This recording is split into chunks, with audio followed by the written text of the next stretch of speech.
नमस्कार दोस्तों, मैं विनय दुबे मुंबई से। इस समय हूं मैं इलाहाबाद में। वो इलाहाबाद जो तय करेगा डॉक्टर कफील खान के आगामी भविष्य को। वो इलाहाबाद जहां पे अगले 22 तारीख को सुनवाई होनी है डॉक्टर कफील खान की। आज का वीडियो बहुत सारे लोगों को बुरा लगेगा, मिर्ची के जैसा लगेगा। आज का वीडियो उन तमाम लोगों को ये सोचने में मजबूर कर देगा कि आखिर विनय दुबे बोल क्या रहा है। आज मैं आप लोगों को वो हकीकत का आईना दिखाऊंगा जो आप लोग कभी देखना नहीं चाहते। मैं आज वो सच्चाई आपको सुनाऊंगा जो आप कभी सुनना नहीं चाहते। डॉक्टर काफिल खान को आजाद कराओगे, डॉक्टर काफिल खान को रिहा कराओगे, कैसे कैसे कराओगे? सोशल मीडिया पे चिल्ला के, मोर्चे निकाल के, आंदोलन करके? मैं आपको बता रहा हूं, घंटा फर्क नहीं पड़ता, घंटा फर्क नहीं पड़ता सरकार को ना कोर्ट को। ये हकीकत है। हम कितनी भी आवाज उठा दें, कितना भी सोशल मीडिया ट्रेंड चला लें, कितने भी आंदोलन, कितने भी मोर्चे निकाल लें, एक रत्ती भर का घंटा फर्क नहीं पड़ता इस कोर्ट को, इस सरकार को। पिछले 14 तारीख से आज 18 तारीख तक मैं मुंबई से उत्तर प्रदेश आके दर दर भटक रहा हूं।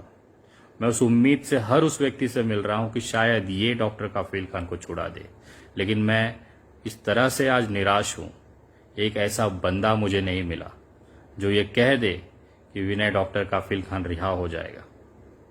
हर वो बंदा जिसके अंदर ये क्षमता थी कि उसके खड़े रहने मात्र से डॉक्टर काफिल खान रिहा हो जाएगा, वो अपने एसी ऑफिस में अपने घरों में बंद हैं। उनको चिंता है कि मैं छुड़ा तो दूं, मेरी फीस कौन देगा? फीस पता है कितनी है?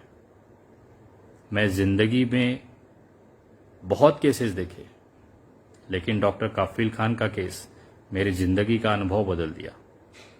मैं जितनी आराम से इस केस को समझता था, बहुत भयंकर है। मैं आप लोगों को निराश नहीं कर रहा हूं, मैं वास्तविकता बता रहा हूं। मैं भी मीठी मीठी बातें कर सकता हूं, मैं भी आपको लालच या आपको लॉलीपॉप दे सकता हूं कि हाँ बस छूट जाएंगे, बस आ ही रहे हैं।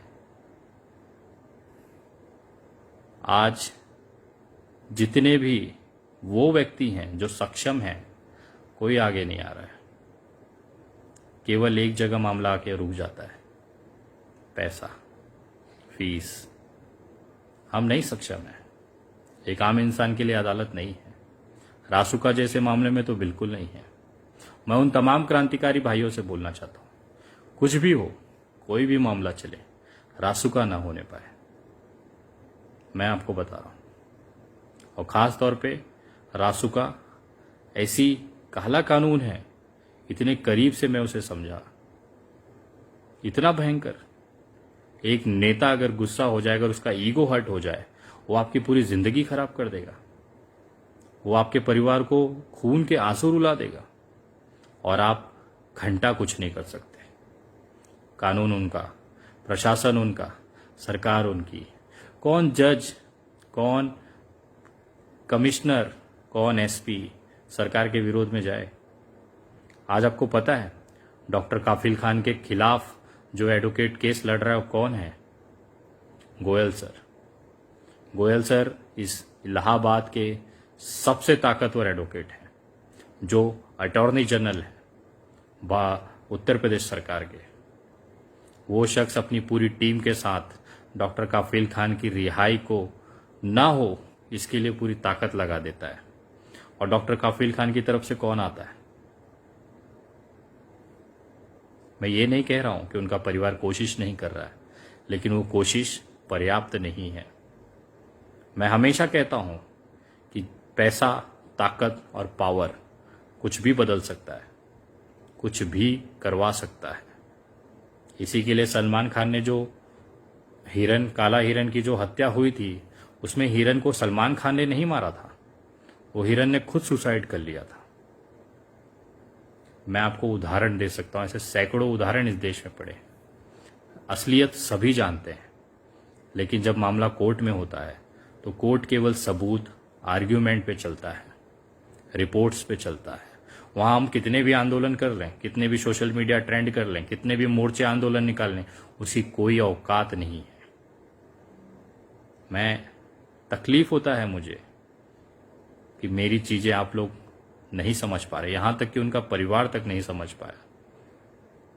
मैंने सोशल मीडिया के माध्यम से एक घोषणा किया कि मैं 1 करोड़ रुपए का इनाम दूंगा। मेरी हैसियत नहीं थी। मैंने कहा था कि मैं लोगों से मांग के रास्ते पे खड़े हो के 1-1 रुपया जमा करके मैं इस एडवोकेट्स को या जो भी व्यक्ति डॉक्टर कफील खान को छुड़ाएगा उसे 1 करोड़ की राशि दूंगा। उसके बाद बहुत सारे लोग आगे आ जाते हैं अचानक से, बहुत सारी एक्टिविटी बढ़ जाती हैं, बहुत सारे एडवोकेट्स अपना सोशल मीडिया पोस्ट करते हैं कि मैं केस लड़ना चाहता हूं, आप 1 करोड़ मत दीजिए, 20 लाख दे दीजिए। मैं 20 नहीं 25 लाख देने को तैयार हूं। आप गारंटी लो कि मैं छुड़ा लूंगा 1, 2, 3 हियरिंग में। मैं 20 नहीं 25 नहीं 50 लाख जमा करके दूंगा, गारंटी लो। जब मैं ये बात करता हूं सामने, सब गायब, कुछ नहीं समझ में आता किसी। बोलते हैं हम कोशिश ही करना है तो 500 एडवोकेट खड़े हैं।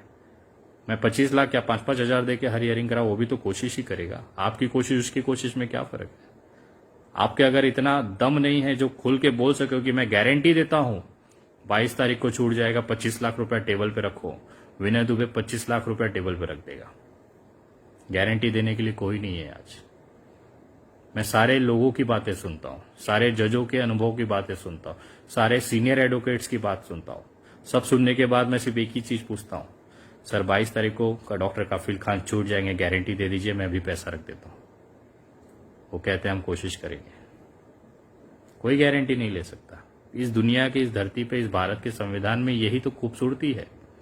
सब अनिश्चित है, होगा नहीं होगा नहीं पता, कीमत आप चाहे कितनी खर्ची कर लो। और डॉक्टर कफील का केस में सबसे बड़ी जो दुर्भाग्य है कि सही एडवोकेट, सही गाइडलाइन, सही लीगल रेमेडीज इनके लिए नहीं हो पा रही है। लेकिन मैं हारने वाला नहीं हूं। मैंने कुछ ऐसी व्यवस्थाएं की हैं, मुझे पता है जब सीधे हाथ से काम ना हो तो गलत रास्ता ही सही होता है।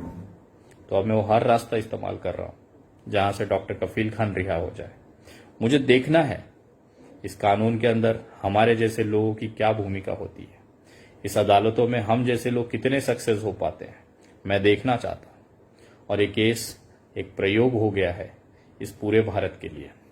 प्रयोग आपके लिए हो गया है कि आप रास्तों पे चिल्ला रहे हैं, मोर्चे निकाल रहे हैं, सोशल मीडिया पे बातें लिख रहे हैं, आपके मन के अंदर गुस्सा है।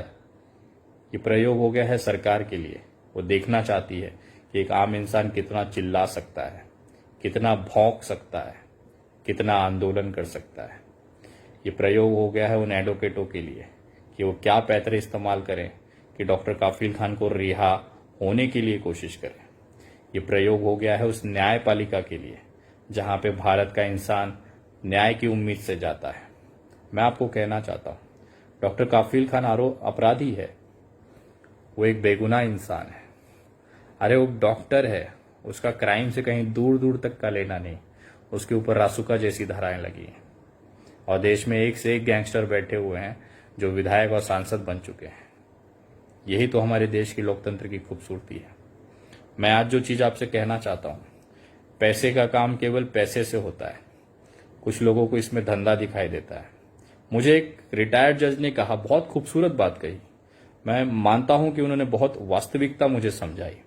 उन्होंने कहा, विनय, डॉक्टर कफील खान 10 दिन के अंदर छूट जाता था अगर सही एडवोकेट सामने आ जाता था, सही एडवोकेट उनकी पैरवी करता था। एक दमदार एडवोकेट जज के सामने खड़ा होता तो जज को मजबूर होना पड़ता उसकी बात सुनने के लिए, समझने के लिए। दुर्भाग्य यह है कि जो सही सक्षम व्यक्ति था, उन्होंने डॉक्टर कफील खान के साथ आने की कोशिश की और उनके ही लोगों ने, उनके ही समाज के लोगों ने उसको इतना आरोपित कर दिया, उसको इतना प्रताड़ित कर दिया, उसको सोशल मीडिया पे इतना दबा दिया गया कि वो बंदा घर बैठ गया। ऐसे बहुत सारे लोग शुरुआत में जब डॉक्टर कफील खान पे रासुका लगी थी, बहुत सारे सक्षम लोग सामने आए थे, लेकिन इनके ही सोशल मीडिया पे कुछ मुस्लिम समाज के लड़के, कुछ ट्रोलर्स उनको ट्रोल कर देते हैं और वो बेचारा बोलता है भाड़ में जाए दुनिया, हमको क्या करना। मैं बदनाम नहीं हो सकता किसी के लिए। रहे जेल में हमें कोई फर्क नहीं पड़ता, मैं घर पे सुरक्षित हूं, मुझे नहीं पढ़ना ये सब में। वो बंदा घर पे बैठा हुआ है, मैं नाम नहीं ले सकता। मेरी उनसे बात हुई, बोले विनय तू भी एक दिन इतना बदनाम हो जाएगा इस केस में कि लोग तुझे, यही लोग जिसके लिए तू आवाज उठा रहा है, यही लोग तुझे गालियां देंगे। उनके लिए तू एक धंधा कर रहा है, चंदे का धंधा। वो ये नहीं जानते कि जो एडवोकेट, इतने हायर लेवल के एडवोकेट एक बार खड़े रहने के लिए 2.5 लाख 5 लाख 10 रुपए की एक हियरिंग की फीस लेते हैं। वो हियरिंग की फीस आखिर डॉक्टर काफिल का परिवार कब तक दे पाएगा? 8 से 9 हियरिंग हो चुकी है, अभी पता नहीं कितनी हियरिंग्स होगी। क्यों, कैसे मैनेज करेंगे उसका परिवार? और तू आगे आया तो तेरे लिए भी देख, वो बोले मैं सब देख रहा था तेरी चीजें, मुझे समझ में नहीं आया तो इतनी हिम्मत लाता कहां से? इतना नेगेटिव हवाएं बहने के बावजूद तू इतना हिम्मत जमा कैसे कर लेता है कि इतनी आंधियों में भी तू खड़ा है? और सबसे बड़ा दुर्भाग्य उनको ये लगा कि देखिए, जिसके परिवार के लिए तू मदद करने निकला था, आखिर में उनकी पत्नी वीडियो बना के कहती हैं कि क्राउड फंडिंग मत करिए, हमें दुआओं की जरूरत है। उनको बहुत अटपटा लगा कि विनय आखिर तू किसके लिए कर रहा है, और उसके बावजूद भी तू मुंह उठा के इलाहाबाद चला आया। इतना बड़ा बेशरम है तू। अगर तेरी जगह कोई और होता तो बैठा होता घर पे कि भाड़ में जाए, अपने को क्या करना है, जिसका है वो देख लेगा। सारी चीजें होती हैं, लेकिन मेरे पता नहीं अंदर ये क्यों है, डॉक्टर काफिल खान से क्यों इतनी पर्सनल अटैचमेंट है मेरी कि मैं नहीं रोक पाता हूं अपने आप को। मैं आज आप तमाम लोगों से कहता हूं, इंसानियत अगर जिंदा होगी तो आप साथ दें। कुछ लोगों को ये धंधा लगता है, कुछ लोगों को ये पब्लिसिटी लगती है, लेकिन मैं एक लड़की का पिता हूं, मेरी 1.5 साल की बेटी है, डॉक्टर काफिल खान की भी 1.5 साल की बेटी है। मैं 14 दिन जेल रहा बांद्रा मामले में, डॉक्टर काफिल खान लगातार जेल में है। उस 14 दिनों में मैंने डॉक्टर काफिल खान की जिंदगी का एहसास किया। आज मुझे एहसास होता है, जिस तरह से मैं तड़पता था अपने परिवार से मिलने के लिए, अपने बच्चे को गले लगाने के लिए, कहीं ना कहीं वो एहसास आता है कि डॉक्टर काफिल खान के ऊपर क्या बीतती होगी, क्योंकि उनकी जगह कभी मैं था। मैं भी एक बेटी का पिता हूं, मुझे भी एहसास होता है। और जेल की बातें, यातनाएं, मानसिक प्रताड़ना वो लोग नहीं समझ सकते जिन्होंने कभी ये परिस्थिति देखी ही नहीं हो। आज सोशल मीडिया पे बड़ी बड़ी बातें लिख सकते हो कि जेल से रिहा करा देंगे, ये करा देंगे, लेकिन एक एक दिन, एक एक घंटा जेल का इतना भयंकर होता है, वो आप महसूस नहीं कर सकते। वही सारे कारण है कि विनय दुबे आज इलाहाबाद बैठा हुआ है। मुझे कहीं ना कहीं लगता है ये केस कहीं ना कहीं अपनापन सा लगता है। मैं आप तमाम लोगों से कहना चाहता हूं, अगर इंसानियत बची है तो भले मेरा डॉक्टर काफिल का परिवार मुझे कुछ भी कहे, ये ट्रोलर्स मुझे कुछ भी कहें, लेकिन अब पैसे की वजह से इस केस को मैं ज्यादा दिन तक नहीं खींचने दूंगा। मैं नहीं चाहता कि डॉक्टर काफिल खान और महीनों भर जेल में रहे। मैं ये भी जानता हूं कि अगले 22 तारीख को सुनवाई में कोई रिजल्ट नहीं आने वाला। मैं ये भी जानता हूं कि इस केस में केवल पैसा ही एक ऐसी चीज है जो डॉक्टर काफिल खान को आजाद कराने के लिए सबसे बड़ी महत्वपूर्ण भूमिका निभाएगी, क्योंकि यही पैसा देश के सबसे बेहतरीन एडवोकेट्स, सबसे बेहतरीन जजों को हायर करके इस केस में लगाएंगे। मैं आप लोगों से एक बार फिर निवेदन करता हूं कि आप मुझे चाहे जितना बदनाम कर लें, आप चाहे मुझे कितने भी चंदे का धंधा व्यापारी बता दें, मुझे कोई दिक्कत नहीं है, लेकिन अब डॉक्टर काफिल खान की जो सुनवाई है वो पैसों के दम पर बढ़िया एडवोकेट्स, सीनियर एडवोकेट्स को हायर करके उनको खड़ा करने की जरूरत है, और उसके लिए अब जरूरत है अत्यधिक पैसों की। मैं आप लोगों से निवेदन करना चाहता हूं, आज मैं इलाहाबाद से मुंबई जा रहा हूं। मेरे बहुत सारे औद्योगिक मित्र हैं, इंडस्ट्रीज में लगे हुए मित्र हैं, उनसे मैंने कहा कि इस केस के लिए फंड की जरूरत है। उन्होंने दिल खोल के कहा कि विनय आओ, हम सब मिलकर कंट्रीब्यूट करेंगे। आज मैं आप लोगों से निवेदन करता हूं, आपको अगर लगता है ये धंधा है तो आप बिल्कुल मत इसमें सहयोग करिए, लेकिन अगर आपको लगता है कहीं ना कहीं कि इंसानियत के लिए, एक बेगुनाह इंसान को छुड़ाने के लिए जरूरी है, तो कृपया आप मेरे पेटीएम, गूगल पे और फोन पे नंबर 9594394948, मैं नंबर वापस देता हूं 9594394948, इस नंबर पे आप जितना जल्दी हो सकता है 20-21 तारीख तक जितना अधिक मात्रा में आप लोग सहयोग कर सकते हैं करें। और कृपया वही लोग करें जिन्हें लगता है कि ये जो तरीके हैं सही हैं, और जिन्हें धंधा लगता है वो कृपया मुझे गालियां दे सकते हैं, मुझे कोई परवाह नहीं है। आप लोगों की गालियां सह सकता हूं, लेकिन उस बाप की पीड़ा और जेल में बैठे हुए इंसान की पीड़ा नहीं सह सकता हूं। तो आप लोगों को जो लगता है लगे।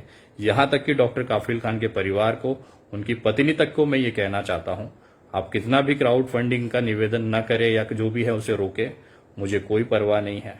क्योंकि अब अगर पैसे के लिए डॉक्टर काफिल खान जेल रह गया तो हमसे इतना सक्षम होने के बाद भी देश अगर वो छूट नहीं पाया तो ये शर्म की बात है हम सबके लिए। अगर किसी एक व्यक्ति पे लोड क्यों लिया जाए, देश में इतने लोग हैं उनके पीछे खड़े, तो आज उन सभी के साथ की जरूरत है। और जिसको भी लगता है मदद करना चाहते हैं करें, नहीं करना चाहते उनका भी स्वागत है। आप सोशल मीडिया पे आवाज उठाते रहें। मैं कानूनी परिसर में, कोर्ट का परिसर में, उनके बैकग्राउंड में जाके जो भी हो सकता है मैं कोशिश करूंगा। और 22 तारीख को डॉक्टर काफिल खान की केस की सुनवाई में मैं और बनारस वाले मिश्रा जी, हम सब सोशल एक्टिविस्ट पूरे देश से इलाहाबाद में कोशिश करेंगे उनकी रिहाई हो जाए। उम्मीद कम है, लेकिन कोशिश करना मेरा काम है। जय हिंद, जय महाराष्ट्र।